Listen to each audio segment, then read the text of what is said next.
Good morning. Sergeant First Class Reginald Knight, retired, reporting. While I was recovering from a little head cold, I gave it some thought how I wanted to round out this tumultuous year. And the thought came to me, it's nothing new. It's something that Pope Gregory the first coined in the 6th century, and St. Thomas Aquinas talked about it in great detail. And I'm talking about the 7 deadly sins. Now, this isn't a sermon, so let me just throw that out. But just hear me out for a minute and see if it makes sense to you.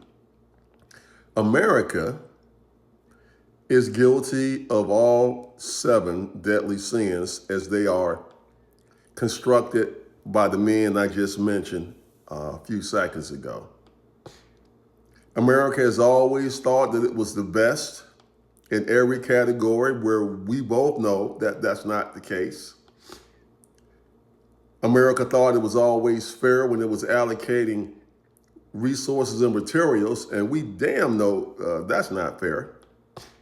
And there are other attributes of that that has led us to this point as we head into 2026. When we look at the man who sits in the White House, if anyone could be the poster child for pride, it would be him. Arrogant beyond a fault. Never thinking that he wears a smelly diaper, which everyone smells every place he goes. That he is not the best and the brightest. He's racist. And he has made mistake after mistake that has put the country behind the 8 ball.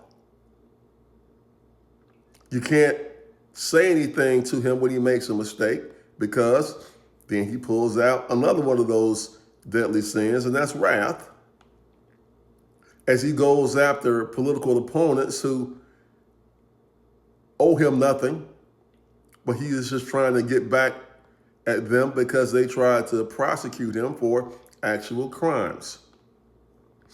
If you want to talk about greed, you got to talk about that guy.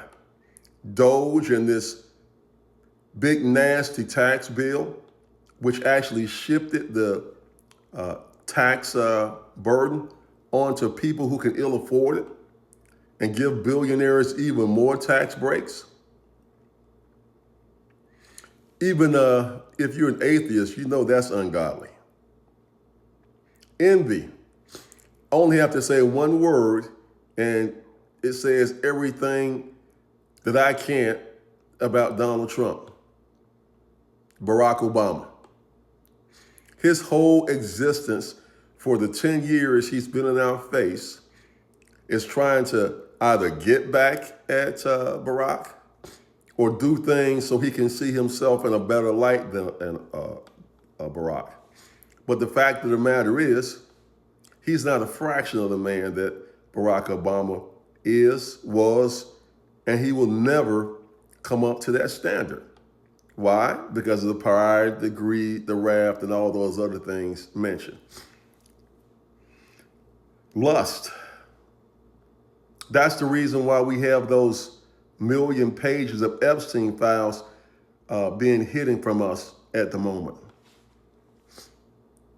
Because he was prideful, he thought he could do whatever he wanted. And now we don't think we know that he is complicit in these crimes. To what detail, we don't quite know right now, but we have some idea. Gluttony. Anybody that's seen that guy out of a suit playing golf knows that Jackie Gleason had nothing on Donald Trump. Now, I'm 6'2", I'm 250 pounds.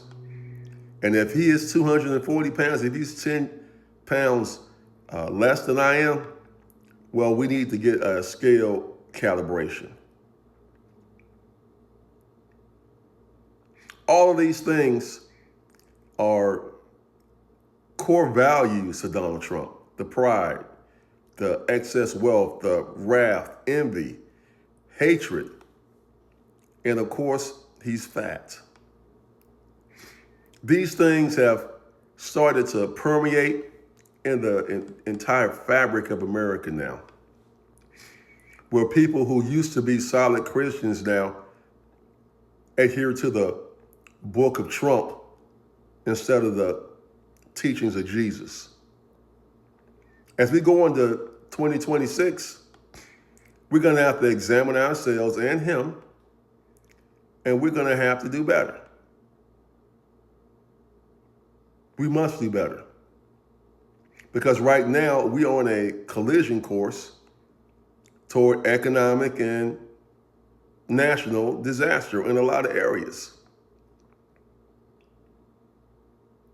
So the next time that you hear him talk on TV or hear him lie, think about that. He is the epitome of the 7 deadly sins. Sergeant First Class Reginald Knight, retired, reporting. Have a good day.